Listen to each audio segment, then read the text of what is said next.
Please stand clear of the doors. Por favor, manténgase alejado de las puertas. To our new listeners, we welcome you aboard our podcast Highway in the Sky, and hope you've enjoyed the past week.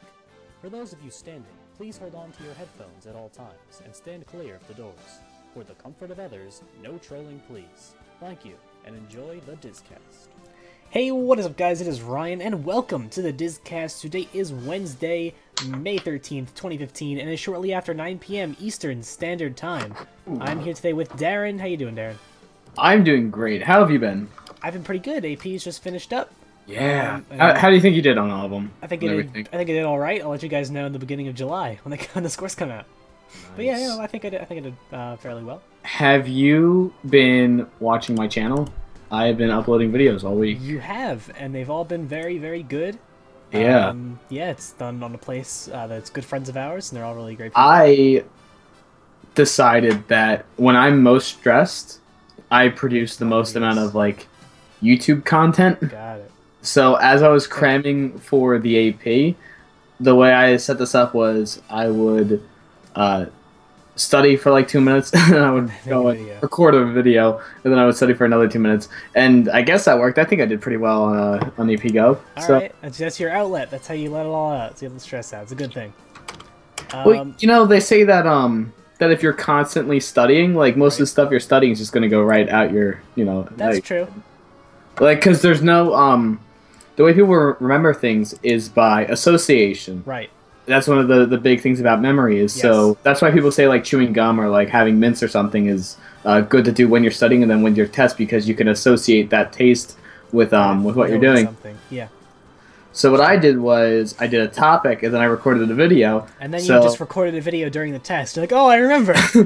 No, I thought about the video and I remembered certain things. There were a few questions that had absolutely stumped me, but for the most part, I think I did pretty well. Good job. More power to you. I hope you got a 5. You got a 5? Pull another 4 out of nowhere, AP Go.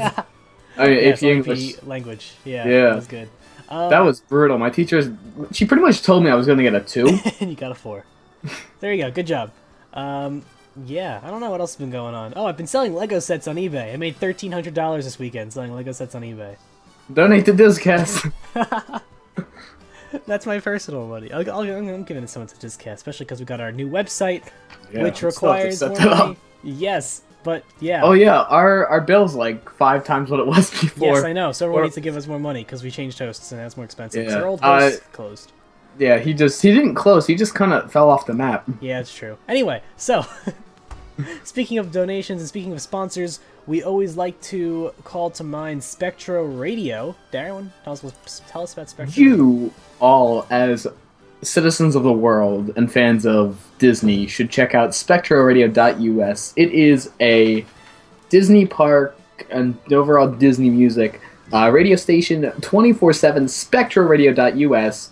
Listen to him. He sponsors us. You like us. So what's more to love? Exactly. And if you want to sponsor us, and if you want your name or your brand put on the show every week, you can leave us a PayPal donation and, let us know. Shoot us a message on Twitter or something, and we'll make sure that you can become a sponsor on the show as well. Every donation is appreciated. Yeah. Come on. Donate. Yes. So, speaking of donating... Oh, what? I don't know, I was hoping you were going to finish it. I thought you were going to have something interesting. You're going to be like, oh yeah, and then you'd be like... Oh, yeah, that happens sometimes. Yeah. Sometimes I'll just start almost sentence thinking about something different, and you'll finish it thinking about what we're really supposed to be talking about. Of course. So speaking of donating, what comes after donating? Trivia. Do we have a trivia question this week? We have a trivia question this week. Oh, sweet. Do we have a trivia question last week? We did have a trivia question last week. Last week, I asked you guys, and we did have a trivia winner last week as well, so there you go. Thank you for paying attention. Anyway, so last week... I'm just here so I don't get fined. Of course, you don't get fined. Oh yeah, it's in the contract, of course. Anyway, so last week we asked you guys to tell us what the final Jeopardy answer was when Ellen played Jeopardy in her dreams. When she was on Jeopardy in her dreams. Darren, do you know what the answer is? Do you have the real, honest answer is? Something, something, something, dark side? No. What's the only source of energy that's renewable? Something along those lines? This is the only source of power that will never run out. Okay, I was right, just different wording. Yeah, pretty much. I forgot Jeopardy, you have to say the answer. You have to say the answer. So this is the answer that they gave. The answer is... What's the question? What? What's the question? What is... Solar energy? No. Solar power? No. Wind? Brain power. No, you don't remember? That was the whole... Judy said, like, oh, there is no real answer because blah, blah, blah, blah. Because conservation of energy or whatever. And Alan's like, nope, what is brain power, Alex? And she won. What happens if... Wait. What happens if all the humans die? This is an Epcot attraction, Darren. So not only did you get it right, but... I got it wrong. So did Tommy 0001257. He got it right. So, here he is on the trivia card of winners. Congratulations, Tommy 000125777. Or X-Raptor3344 as his other name is. He has 2 names, so, you know, fantastic for him. Good for him. Now on I only have 1 name, and you should go follow that name on Twitter, @DisCastAaron. Here's our other side, trivia card of winners. Here's this side. It's filling up quite nicely. Let's see how much we can get. Let's do it. Come on, At guys. least 12. We win every single week. I had one for this week, but honestly, I forgot what it was. Oops. Okay, so here's my this question. one. We'll do it. Okay, you have a trivia question. No, I just had a generic question. Okay, what's your generic question? What? Do you have a generic question? No. Hold up. Well, we'll make it a guessing question, and we'll answer it at the end of the summer. I actually. Okay? What? No, I have a trivia question. Oh. Like a real trivia question. And that trivia question, by the way, guys, if you want to enter the trivia question, you can head on over to Twitter, tag us at DisCast Show using the hashtag DisCastTrivia with your answer for your chance to win. So the question is, what is the likelihood of Darren passing AP Gov? The class, not the AP test. Yeah, so number 1, we need you guys to shoot us a tweet at DisCast Show, at Ryan_Hecht, at DisCastDarren, with a number 1 through 5, what you think Darren got on the AP Gov exam. That's going to be number 1. Number 2, you guys need to tag us at DisCast Show with the hashtag DisCastTrivia with the answer to this question. Who was the mastermind behind many of the illusions and happy haunts found in the original Haunted Mansion? Something about the Illuminati? Something about the Illuminati, there you go. You can head on over to Twitter, tag us at DisCast Show with the hashtag DisCastTrivia for your chance to win that one. I can say that very quickly, and no one probably knows what I'm saying, but you know what? Screw it. As we move on to our news. So no, we did not talk about Hatbox Ghost yet. Kumo, you are in time for that. But before we go there, we're going to go over to Disney Springs and give you guys the latest from that corner. They're hitting it out of the park, and I say this every time we mention it, but they are just rocking and rolling.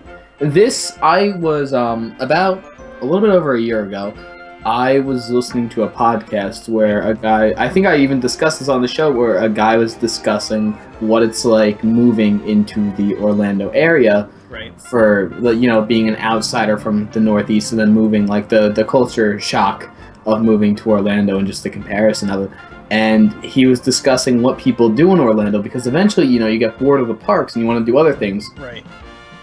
And he said all the tourists want to go to Downtown Disney, but all the locals want to go to City Walk, because City Walk is more of like an inviting feel, whereas I think Downtown Disney is just very touristy in nature, whereas that's more... Well, that's not inviting the locals, so it has like a more like, okay, you know, I don't want to say city feel, but it has more of like a, you know, I'm gonna say identity. City Walk has a much better identity than Downtown Disney, because when you think of City Walk, you think nightlife.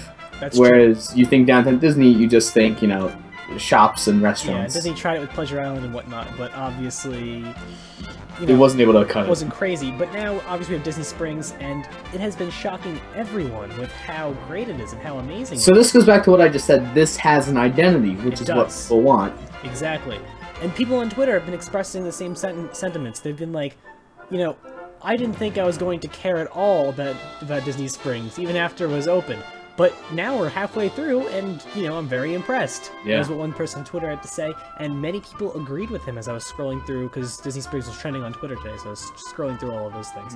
And the most recent in the Disney Springs line, they've just been nonstop, you know, announcing things, telling us what's coming up. And opening things. And opening things as well. I mean, all of the west side is pretty much done, and now the main town square area is being constructed, which is basically from where World of Disney is, which is also getting a major makeover. Yeah, they're getting getting expanded, right? Yeah. Yes, they are. And it's from World of Disney all the way over to Planet Hollywood. And if you don't know how big World of Disney is, that's a big store. Yes. Oh, and yeah, it's already getting bigger. Yeah. I think it's one of the largest. I'm most excited for the Planet Hollywood update. The concept art that they showed for Planet Hollywood. I don't know if you were on the show when I had discussed this. I'm not sure. I think you were briefly here, like we mentioned it when you were here, but when you weren't here, I went into more depth with it. But it's very like turn of the 20th century. Yeah. Like very like 1900, 1920s Hollywood. So it has a very big like Hollywood Studios kind of feel to it. Okay, well it's actually not going for... It's funny you say that, because you say 1920s Hollywood, because I think the only kind of 1920s setting you're familiar with is that of Hollywood Studios. But it's actually supposed to be like 1920s Florida. Really? Like Central and Southern Florida, yes. It's going over to the, you know, St. Augustine, Miami, and that kind of area. It's very like... Especially I think in that, maybe you don't see that much in the Planet Hollywood thing, but in all of the town center area, that's really what they're trying to emulate, and that's really what they're trying to go for. I think Planet Hollywood's more Hollywood because, you know, it's just the nature. Yeah, it's just the nature of the restaurant, so that's kind of where it leans towards. But it's very distinct that it's like, you know, turn of the century. Oh, Kumo, you went in the new Marvel store. It was smaller than you thought, I guess. Okay. But overall, Kumo, what were your opinions of Disney Springs as it is right now? Do you like it? I mean, you know, from pictures that I've seen and concept art that I've seen, it's awesome. And the latest bit of concept art and the latest bit of news that we've gotten from Disney is the launch of the Indiana Jones-inspired Jock Lindsay's Hangar Bar. Darren, have you seen this yet? Yes, we had discussed this restaurant a while ago, back when it was rumored, right? Yeah, because now they only just confirmed it this Monday. And it's been under construction since last September. This was actually one of the last projects that Jason Sorrell worked on before he, you know, left. And he made the concept art is absolutely gorgeous. It's awesome. I know Sorrell was always a big indie fan, so that's why he was a part of this project. This is opening this fall, actually. It's gonna be. You know what's interesting is the subtlety of the restaurant. That's what is most enjoyable, you know, about the indie theme for it. Is it's not screaming Indiana Jones, but it's Indiana Jones. Right. For those of you who don't know, Jock Lindsay is Indy's pilot. If you're a fan of the movies. And Jock also has, you know, his snake Reggie, right? And Reggie actually is the name of his boat, which is sitting outside on the dock, and it's actually part of the seating. So it's a dry boat. It's not actually you know.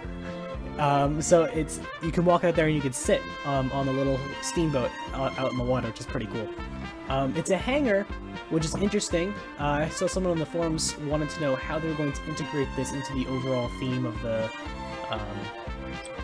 you know, of the fort. Like, why would there be a hangar here? And how they're gonna fit that with the theme. That's interesting. The entirety of Disney Springs, it just looks so... I don't even know how to describe it, but it's very, like, warm. I guess that's the only way to describe it. Okay. Like, the feel of the entire area is, like, warm. It's very, like, homely, I guess. Right. I think that's what they're... I mean, you have things like hangars and, like, big factory-esque looking things. But it's not, like, in your face. It's very, conservative as far as, like, you know, pushing what it is. All right. You know, whereas I'm gonna use Downtown Disney as an example. Whereas, you know, you have things like the Planet Hollywood restaurant that are like in your face. Okay. You know, everything's very pull it back, and you could tell that Disney had more of a hand in this than, you know, the people that work at the respective companies for each building. Plus, because this is also a restaurant. Well, it's not really a restaurant; it's just a bar, really. But this is owned and operated by Disney, so there were no outside influences. It's not like I'm saying the entire property. You know, I'll go back to Planet Hollywood again, or the Boathouse. You know, it's astonishing. Yeah. I think when Disney's actually going to be owning and operating the restaurant, they have more of a creative say. Well, they have all the creative say. Right. Exactly. So it's pretty cool. It's going to have 150, a capacity of 150, so that's pretty cool. There's unique drinks and small plates, so there's not going to be actual food served there. It's mainly a bar, but it's also going to have some small plates and stuff like that. I like how they're doing this thematically inspired thing in more of a mature setting. Because usually when they go after the themed attractions and stuff like that... You know what, that's what I was looking for. That is exactly how I was going to describe it. It's less, you know, I don't want to say in your face, but it's less in your face. It's very... Could it be... It's mature. Yeah. Could it be because Indiana Jones was historically not as much of a kid movie? Not just that, but I think that in fitting in the setting of Indiana Jones, this is what it calls for. You know, you don't see a Peter Pan-themed restaurant, and that's because, you know, Peter Pan's, like, aimed towards kids, so it's going to be a lot more, like, kid-oriented. Okay. And I guess that's where we're heading with Disney Springs. It's less of... a kid-oriented thing. That's how Disney, that's how downtown Disney has always been. I mean, look at Pleasure Island. That's kind of supposed to be the nightlife thing for the parents to go to, you know. But Pleasure Island only works when it's not being neglected. Right, and it was very much neglected. So it's I'm glad they're you know, giving it some love. I'm glad. The only fear is that Disney Springs falls into the same fate, though. Like, it wasn't casually. It wasn't like, you know, purposely neglected. It kind of happened casually, where with all this time and effort that's been being put into it, and money as well, I don't think we're going to see that as soon as we did with Downtown Disney. I think it's going to have much longer of a lifespan. It just comes down to how long do they want to support it. I mean, for a while, Downtown Disney was absolutely destroying City Walk, and, you know, Universal got their act together 5-6 years ago, and they said, look, here's what we're going to do, and here's how we're going to do it. And, you know, they're still opening up restaurants right now. Right. You know, there was, like, what, 6 new restaurants there last year? Oh, I don't know, something crazy. 6 sounds about right. I don't know. I don't want to count them. But yeah, there's a lot of restaurants. I guess, I don't know. We could segue into something else with Universal, but I guess we'll wait till the end to talk about that. Cause that's gonna get businessy, I think. We usually save those towards the end. So next up, I suppose... Keeping on Disney Spring News, the new orange parking garage? Yes, the parking garage is now open. I don't know. Yet again, more beautiful stuff. This is... Yeah, it doesn't look... Like this is... I don't know if you have a picture up of this. I don't right now, no. But this is the embodiment of Florida. This picture looks like Florida. I don't even know what that means, but... if you could... Okay, here's what we're going to imagine, right? Okay, so, you're at Orlando International Airport. You get off the plane. You're at Disney Magical Express. You're getting ready to walk outside. As you walk outside, like your first glimpse of Florida sunshine, that is what this parking garage Kubo is. parked in there, apparently. in the orange one. That's cool. Was it soft openings? I don't think it was fully open, was it? I guess they were testing stuff and whatnot. Yeah. Does this have the same... I guess it's a question for Kumo, really. Does this have the same technology as the West Side parking garage does, with the numbers and the lights and stuff? The West one's cool. That's the West one's really cool. I really like the West Side parking lot. And that's just because of my love of technology. I don't know. It does. It does. Awesome. I can't imagine why it wouldn't. I don't know if that's a yes to what I said or not. But yeah. It might have been a yes to my describing what this looks like. Yes, it was cool. I don't know. Kumo. I can't tell the. You have to use full sentences. There's like 30 seconds of left. Yeah, I know. So I can ask you like 7 questions. Anywho, I think I'm right on the. Is that how you would describe it, as like your first look at Florida? Like you see like the parking garage outside of the airport, and sketchy. There's like the palm trees and everything, and that's what it looks like. You see like the buses rolling out. It was sketchy. So Kumo, what you're saying is Florida is sketchy. But I mean, you know, can you blame? He's still not answering the question. Sorry if you have answered the question by now, Kumo, but lag. Let's see. So that's that. Quick thing over at the studios that I wanted to talk about. So, you know where they're currently showing, or they were showing, the Cinderella preview at the ABC Sound Studio? Yeah. They are going to begin this Friday, actually, to play Star Wars Rebels: The Ultimate Guide, which is a 30-minute recap of the first season of the show. And that's also the opening day of Star Wars Weekends. Now, I have the list of what's going on at Star Wars Weekend. Do we want to run through that real quick, just so everybody knows? Yeah, so pretty much we got the motorcade that goes on at 11 a.m. We have Symphony in the Stars, which we all know. Darren, what do we say about you know what the saying is? Hollywood Studios is great for fireworks. Yeah. Hollywood Studios. It took me. Fireworks. You're like, what do we say? You're like Symphony in the Stars. Well, I thought maybe you'd get there. You did get there, but you know, Jedi Training Academy is shown a copious amounts of times. So.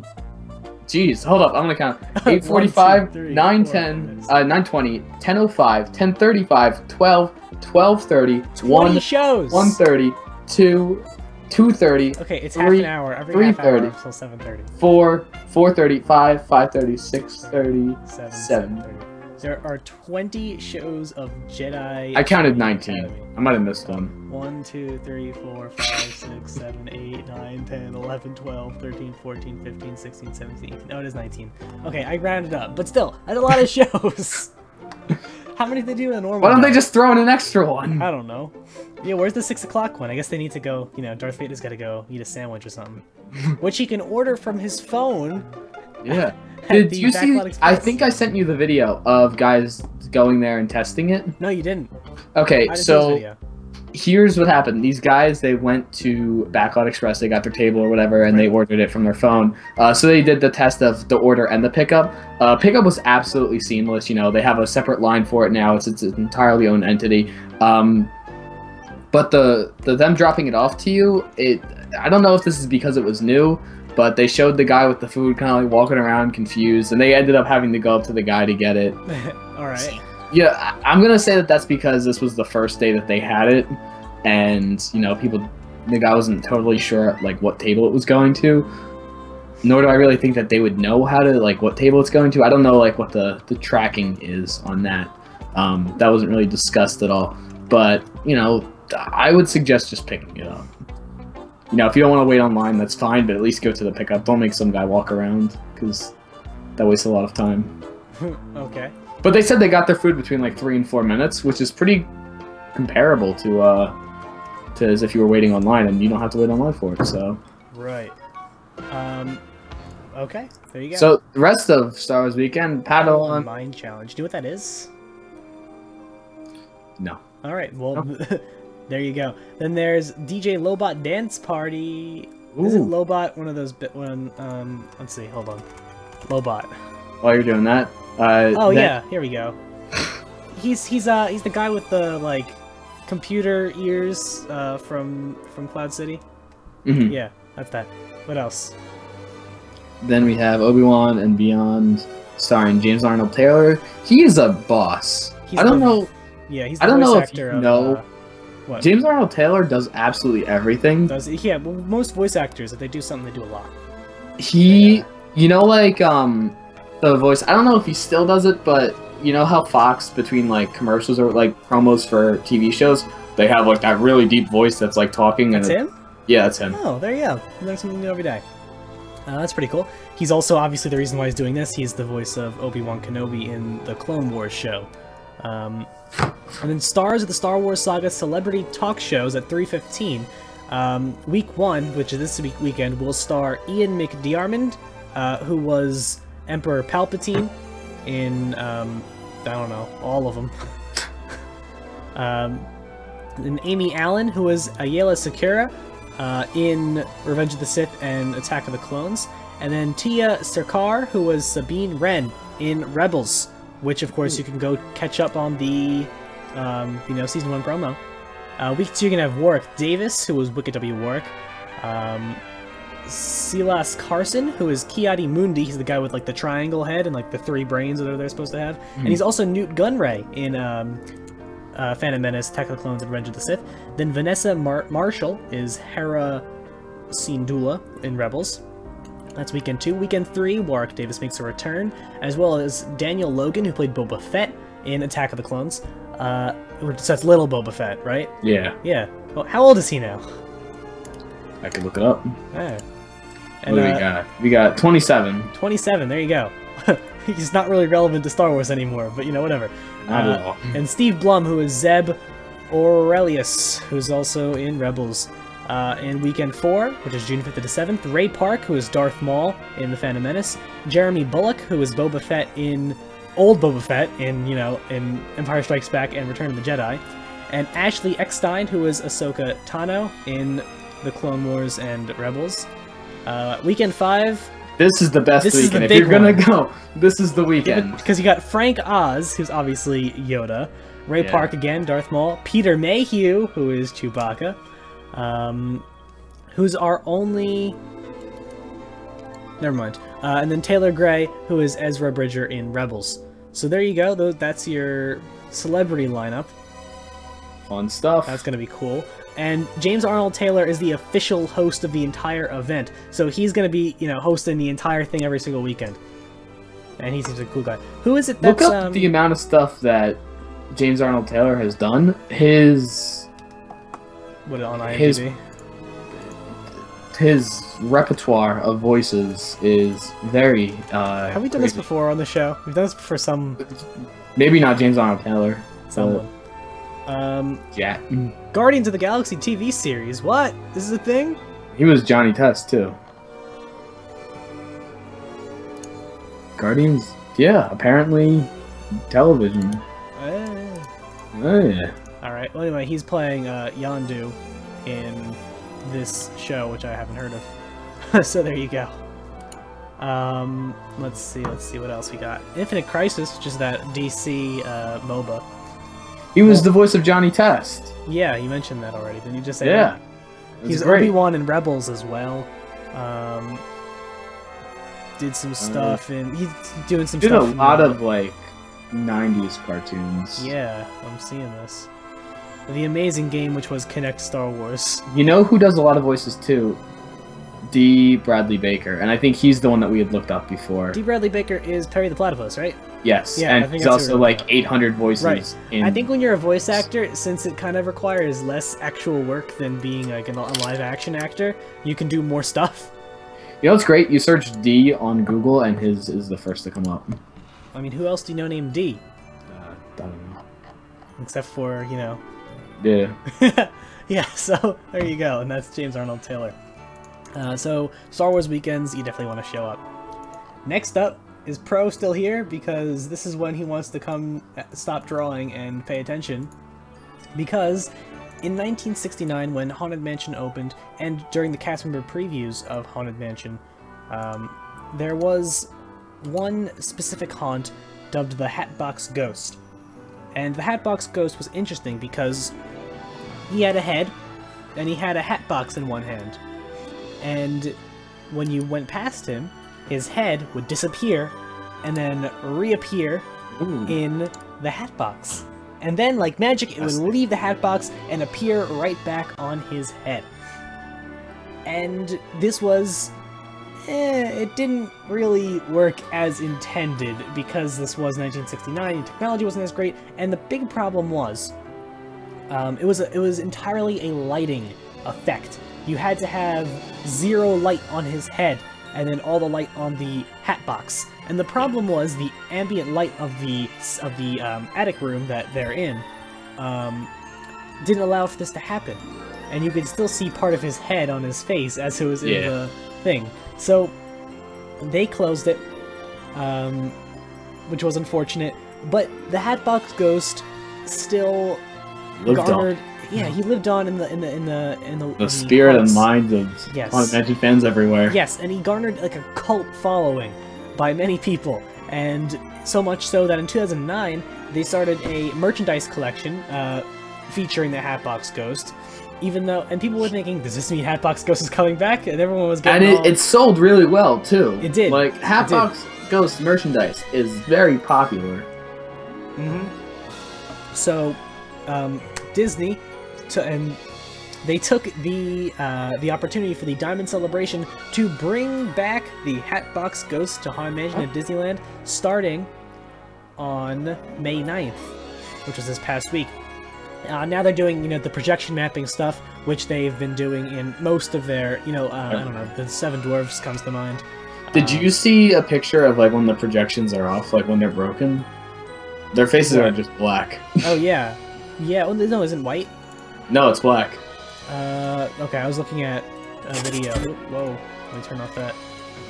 Oh, yeah, it is black. Okay, cool. Yeah, I can't see things. Oh, yeah, I was looking at it before it was painted, that's why. Yeah. Yeah, there you go. So that's pretty cool. Have you seen a slowed down version of the Hatbox Ghost, like the head switching places? Slowed down version. Okay. Somebody posted a video on the Twitter, and I made the mistake of watching it, and they slowed it down, and you kind of like lose the effect. It doesn't lose the effect. It's really interesting because there's not just animation on the head. There's animation everywhere. Right. So like it's very smooth, where you could actually I don't want to say you could see the ghost of the head moving, but you could there's like little light traces that kind of go between the two. Right. And that's obviously done on purpose because it's projection mapping, so it's not like they're moving anything. I have a question. I think projection mapping is really, really cool. Something like Celebrate the Magic on the castle, or on Small World if you're at Disneyland, or on Spaceship Earth, or on Spaceship Earth, even with Mike's face in Spaceship Earth. I think that stuff is really, really cool. If I took a projection mapped image, say for Cinderella Castle or for the Hatbox Ghost, yeah, and then just and I projected it onto a two-dimensional surface, what would I see? Okay, so here's where my knowledge of animation and 3D space comes in, right? So all animation is done on the concept that it's going to be flat. Right. So you are... But for this, you're doing so many flat surfaces. It's not flat surfaces, though. You are... Or you do it in a 3D modeler. Okay, keep going. And so there are grids in your animation software, and these grids are set up with the understanding of it's going to be going on a flat surface, such as a computer screen or, a movie screen or whatever. So this grid, you have your X, Y, and Z values for all your different length, width, and height. Right. And so these are mapped similar to how, the lines on the equator, the lines on the Earth are mapped to the equator. Yes. And everything's in relation to that. So when you do projection mapping on an irregular surface, let's take my mouse, for example. Right. When it's flat here, and then you have that bump there, what it's doing is it's manipulating the grid. So the way that they make it is they make it on the 2D surface, and then they manipulate the grid, and it adjusts to that. And they just oblate the grid. Okay, that's pretty cool. That's actually really cool. I really like that. So when you see it, and you see like you have like a flat surface, then you have a curved surface. Right. This surface is longer than this surface. So they're not actually doing it as if it was 2 dimensions and then just kind of aligning it properly so it goes onto there. They actually manipulate the grid itself. That way they can. Yeah. That's pretty cool. All right, that's interesting. Yeah, I mean, I should have thought of that because that's not that complex. But it's very difficult to do, though. I'm sure it's difficult to do, but it's not like a complex, concept just to think of. You know what I mean? It makes sense. But yeah, that's pretty cool. I really like that. Yeah. So if you want to learn more about animation, give me money and I'll teach you. Of course. There you go. Shout out to everybody. Yes, and Pro asked earlier. Yes, I did watch the Imagineering behind-the-scenes video they got, as well as the countless fan stuff, and it's all really cool. So that's that. Next up, we have been given the lineup of events for D23 Expo 2015, which is from August 14th. Where did you see that at? I was searching places and I couldn't find it. You couldn't find it? I'm looking at the WDW News Today. Okay. Article, but it's all over the place. I was on WDW Magic and I couldn't find it. Oh no, it wasn't there. That's why. Yeah. Sorry. So that's that. That's pretty cool. Let's go for that. Yes. So here's the deal. First up, on Friday, Bob Iger is hosting the Disney Legends Awards ceremony. And yeah, I guess they're going to be crowning some new people. Any guesses on who's going to be crowned a Disney legend? Okay, so I'm going to go ahead and Jason say what? Tom Hanks. Tom Hanks, Definitely. Really? Yes. Right. After his astonishing role in Saving Mr. Banks and all the other stuff he's done for the Walt Disney Company, I'm going to say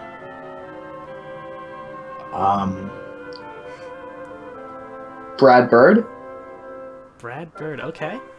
So we got a director and an actor. And then I'm going to say... Anyone from Imagineering? I don't think anyone's like, you know... Maybe Meg Crofton?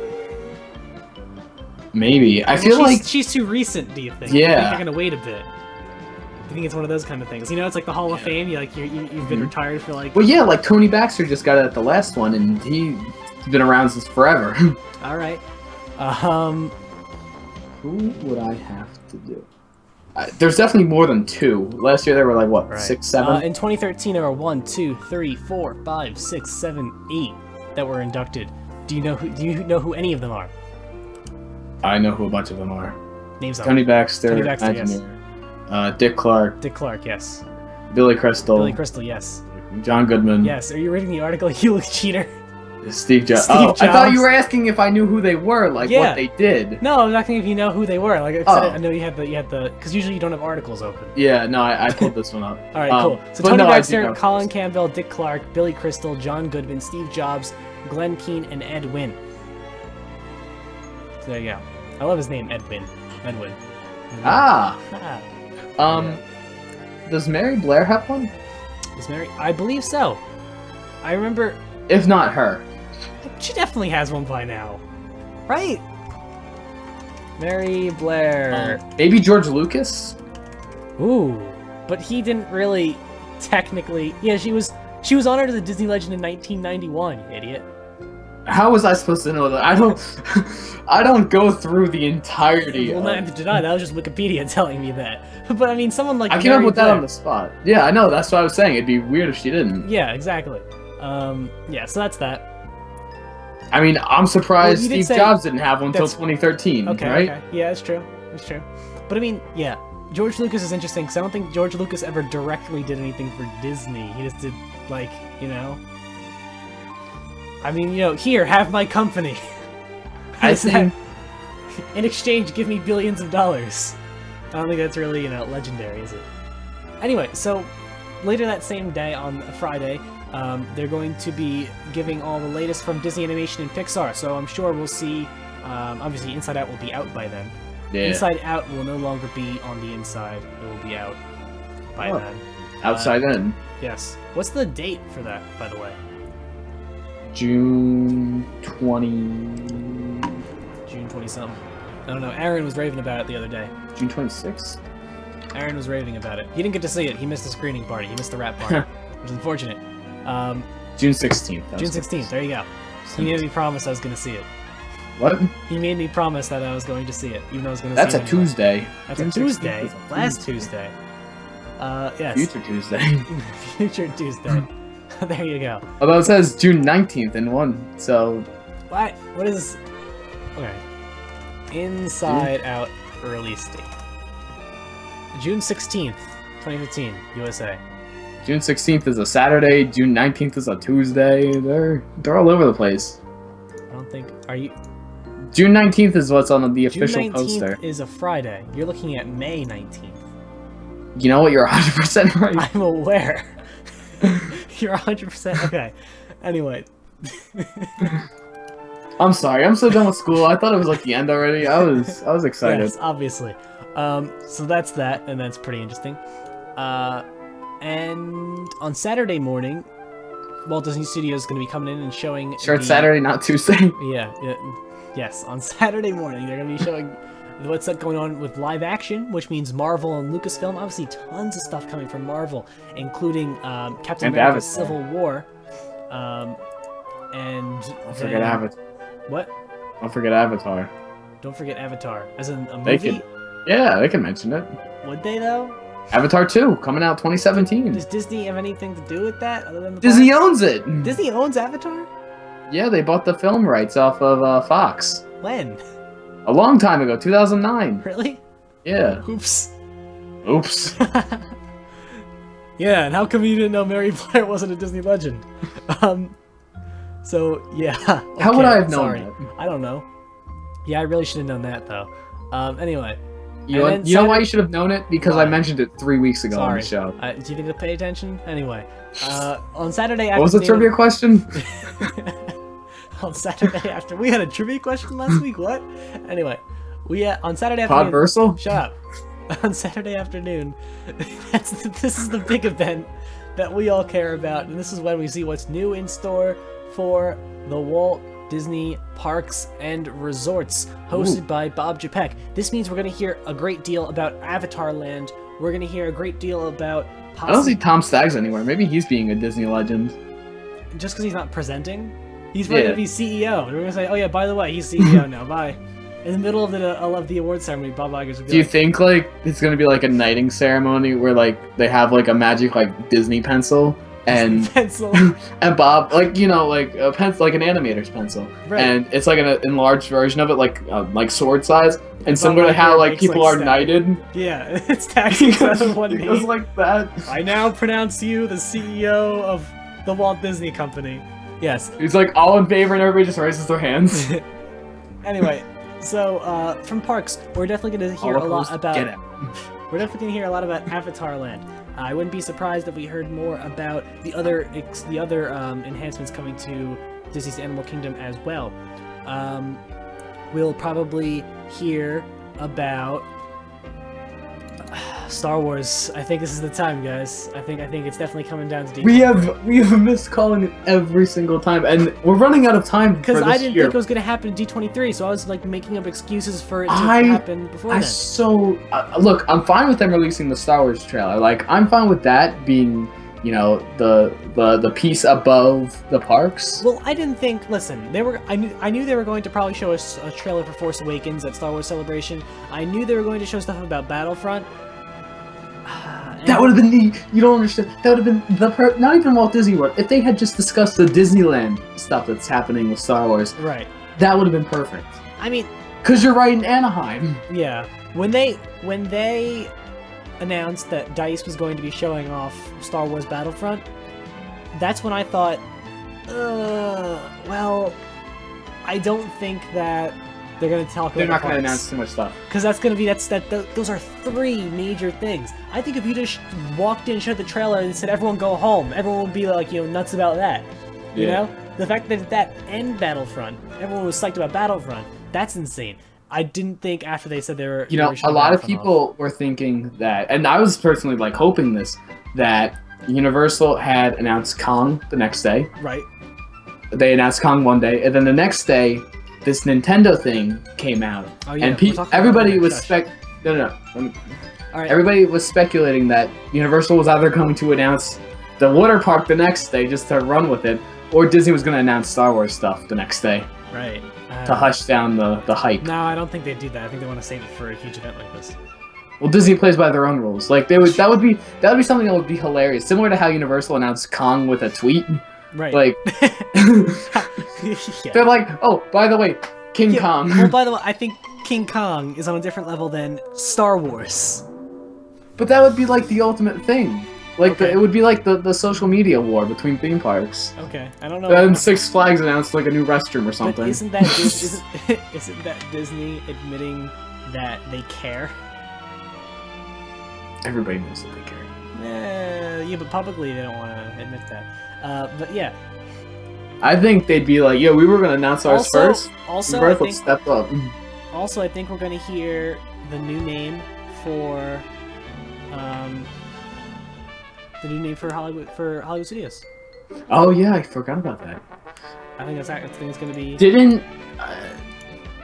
Isn't this going to be like the biggest Disney Parks panel? This is going to be the biggest Disney Parks panel. They're actually creating Hall D23, which is a new 70 7,500 seat venue so that more guests can enter and see. So this is going to be the biggest thing for Disney Parks and Resorts at D23 ever. It's going to be massive. It's going to be massive. You don't understand. This is where things are going to be announced. This is where we're going to get Avatar news. Right. You know, with whatever still has to be announced, because there's still a lot of speculation with that, right. And you know that this is the time that they're going to be showing off things for Avatar Land. This is where you want to do it. Yeah. And then Hollywood Studios. Hollywood Studios is going to get. And then most likely Shanghai as well is going to be mentioned. Yeah, because Shanghai opens up next year. This is their only Tokyo, chance. Maybe talk about Tokyo's expansions as well. But that's that. And also, maybe Disney is trying to, and this is going to segue into our next and our last thing, Disney is probably going to be segueing into trying to get a deal going with Universal for Marvel theme park rights, and they might be able to, you know, chuck that into the panel as well. Because, you know, we talked about this before, about you know, the possibility of nearing a deal here. Because obviously the deal was pretty, you know, watertight.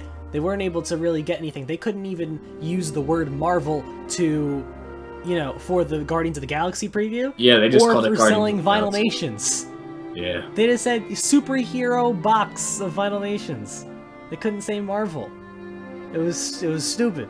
Well, that leaves it up for, like, expansion, you know? They're not narrowing themselves into Marvel. No, it's because they if they want to buy out DC, too, no, it's because if they said Marvel, they'd get sued. That's why. But here's why this might be changing. Apparently, the Incredible Hulk coaster is getting re-themed, right? And Doctor Doom's Freefall is also rumored to be removed entirely by the end of this year. These are rumors that have been surfacing lately. Don't know if there's any weight to them. This actually surfaced a few weeks ago. And here's the interesting thing about the Fantastic Four themed Freefall. Universal is... Okay, so Marvel is currently waging war against Fox. Because Fox, as I'm sure everyone knows... Did you see Avengers? Yes. Okay. Did you see the Fantastic Four trailer in front of Avengers? No. No. Okay, well, there was a Fantastic Four trailer. Because Fox is rebooting Fantastic Four. Because Fox wants a piece of that Marvel pie. Right? And they already had, you know, the film rights to it. And so Fox like, we're just gonna do this anyway. Even though Marvel said, please don't. Right?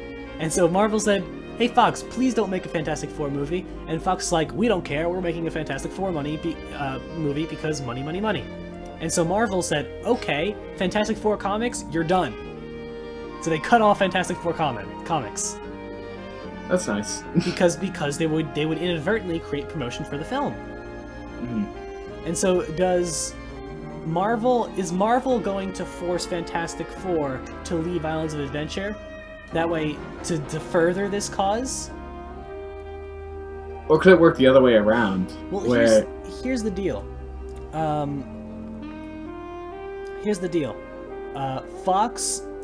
Marvel has some creative control in the Universal, you know, in their properties in the parks, because you know they have to protect their brand. You know, they have to make sure that their brands aren't being used, you know, against them. Yeah, exactly. So, do they have the power to just say, "Yo, close this because you know we own the property"? I don't know. So, this could also be used in favor of Universal, where Marvel could be like, if you're gonna put Fantastic Four here, we want out, which will kind of push along things for Disney to throw them in the studios, right? And for Universal I don't know if they can say we want out because of this contract. The contract ends soon. It was a 10-year contract, and we're nearing the end of those 10 years. Yes, I think there's like what? 3-4 years left. 4. I think there's 4. So we're gonna say it'll take 2 years for construction. We know that at the end of this decade, Disneyland Resort is going to have Marvel theme park attractions, and we obviously Iron Man Experience is opening in Hong Kong next year. Yeah, that's gonna be crazy. Yes, but, you know, that's besides the point. And also, Universal is also licensing some more third parties, such as Nintendo. Everyone has always wondered why Nintendo isn't in any theme parks. So a few months ago, Universal had that big survey where they were asking all the park guests what brands they would like to see in the parks. I forgot about this, but this makes so much sense now. Remember, I read off all of them, and we had pointed out Nintendo, and we said, why isn't there like any sort of Nintendo brand representation in any of the parks? And we looked it up, and Nintendo's in like some little park in the middle of nowhere, and that's about it. Yeah. And then they pulled out of that. Alex, here's the deal, though. Marvel, if this is a limited time contract that Universal has with Marvel, obviously being owned by the Walt Disney Company, is going to have zero interest in renewing this contract. So, when this contract's up, these rides are just going to either have to be set to degrade by themselves, or they're going to have to... Wait, listen, let's see this, I'm pretty sure it's just the life of these attractions. Like, they can't just go and start, you know, furthering the lives of these attractions, as long as they have the Marvel names on them. I forget. We read this contract in... We read into all the public releases about this contract. Hold on. Universal Marvel contract. Oh, here's the actual contract itself. Crap, where did this come from? I'm not a lawyer. Let's see. Let's see.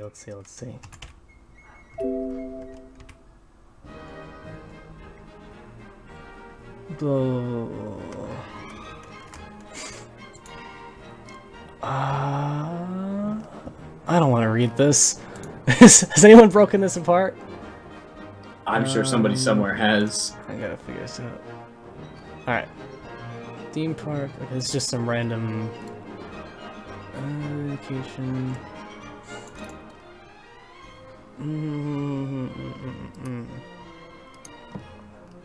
Alright, I'm not going through this now. But anyway, but the question is, where Nintendo is going to pop up in Universal's, you know, realm. Japan obviously makes the most sense because where Nintendo has the biggest audience.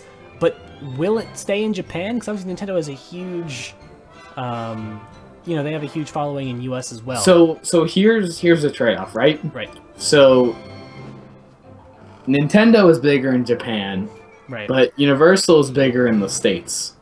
That's true. So but they But if you bring Nintendo into the area into Japan, then it will boost attendance. Then suddenly Universal is so popular because you can go see Mario there. Yeah. You can go, you know, have a Pokemon adventure, whatever they end up doing. Exactly. Like, which is why Nintendo and Universal have to be idiots to not put it there first. Right. Now, if they did, I believe that they did say Nintendo was going to be coming to Orlando. Kid Zone is definitely being replaced by Nintendo. That's a given. But is it just going to be that? Is it just going to be a small little overlay of the Kid Zone area? Because I don't want it to be that. I really don't I want was it to be thinking something along the lines of Toon Lagoon. People are also saying Toon Lagoon. Because that area is just so dated. You know, Toon Lagoon was developed as like a cheap IP to have just for, you know, having. I mean, okay, Universal has proven they know what to do with third-party licenses. Harry Potter, they proved themselves with that. And that's what we were saying with that survey before.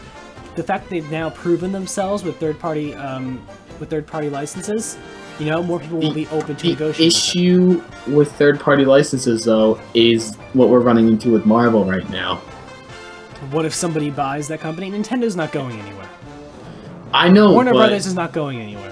I know, but I'm just saying, you know, the interesting thing with Marvel is Marvel isn't a movie company. Marvel's just like the studio that gets published by, you know, they get published by Disney, they get published by Fox, they get published by Universal. But you know, if you get that's a brand. Like Harry Potter is not going to be sold to someone. Nintendo is not going to be sold to someone.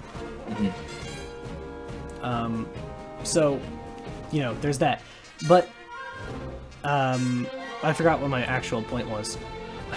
You're saying it's not going anywhere. Yeah, like, you said... Okay, yeah, you said that the issue with licensing third parties was the issue with Marvel.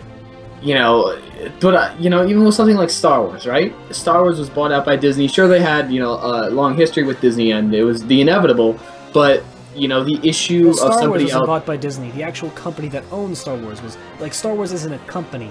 Exactly, so what if Nintendo gets bought? Nintendo is not going anywhere. Nintendo You don't know that, though. Nintendo could make zero profit and still be around for 50 years.